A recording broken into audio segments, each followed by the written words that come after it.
Hello guys, ndizera ko meze neza gatandukanye turi kumwe ni wa muhungu wanyu usatira nkota makasi mu ku rugamba ndi ruganda neza rwasareka makuza ndishongora baririmba ndishowe kandi bakumukondo mu nkera z'intore no mu misango makuru hembe ndo musangiza jambo dasobanya inashiritse ingamo turi kumwe cingando. Amazina yanjye ni Habimana Valence nkuko mumenyeye, ariko nkunze kwitwa Valence Okonko mu bikorwa bitandukanye ngenda nkorera kuri social media. Benshi mwagiye mubona muri films zitandukanye, ariko ndashaka kuba igitumye mpagarara imbere yanyu ni filimi nshyashya ndikorarikira muri no minsi ngiye kubatama kuri Valence TV show. Mwagiye mumbona mu bikorwa bitandukanye dukoranya Mirambo Today, twatangiye content yari goye cyane, ariko tugenda tubona umusanzu wanyu uko bwije nuko bukeye, turabashimira. Muongeza kubasabu ibihumbi birenga 11 kano kanyange ndi gusatira 12, ariko ubundi tageti nihemeje uyu mwaka byura nuko ngomba kurangiza mfite abantu byura babasha kunkurikira ibihumbi 100.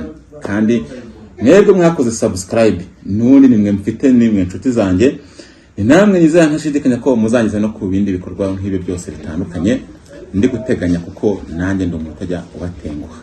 Mushaka kubona n'abatengushye mu buryo mwe cyangwa ubundi, ariko nanjye bana ngomba nabikoze mbishaka, ahubwo ni yamihindagurikire gibiye.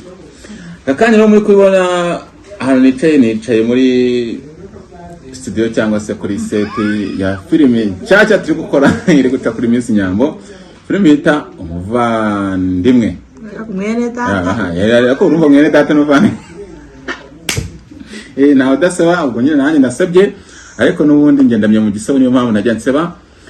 Yes, turi gukora filimi bita mwene data nkuko mwayibonye. Ni filimi nziza cyane, ni filimi iri guca ibintu bigacika muri iki gihugu. Niyo filimi ya mbere navuga iteguye neza kandi ifite ishusho ryiza, si n'ishusho gusa ahubwo n'ibitekerezo birimo, ni ibitekerezo bikomeye cyane, kandi mwabonye ko ifite n'abakinnyi beza.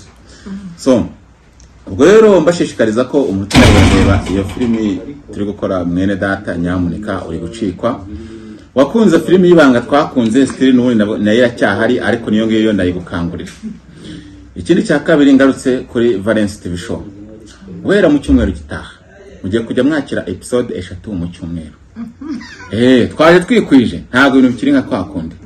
Yes, mugiye kujya mwakira episode 3 mu cyumweru, kandi mbabwira ngo ibintu no tugiye kubategura ni ibintu by'umuriro gusa.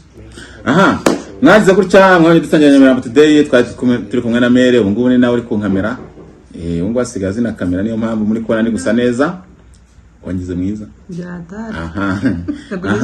Wona wundi rero ni Mama Nioli, no uzasanzwe niwe mama wanje buriya mujya mubona bitandukanye, rimwe na rimwe ariko mujya mubona nyine mfite akantu k'ubusirimu ka danje ndetse n'akenge, nuko mfite abantu nyine bamba hafi kandi banyigisha umunsi ku wundi.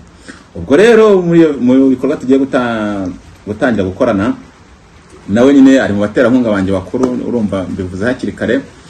Ubwo rero ari umufana umukunda ndetse n'umukunzi we asabwa kunkunda, kuko ngewe ninjye mwana we w'imfura mukuru.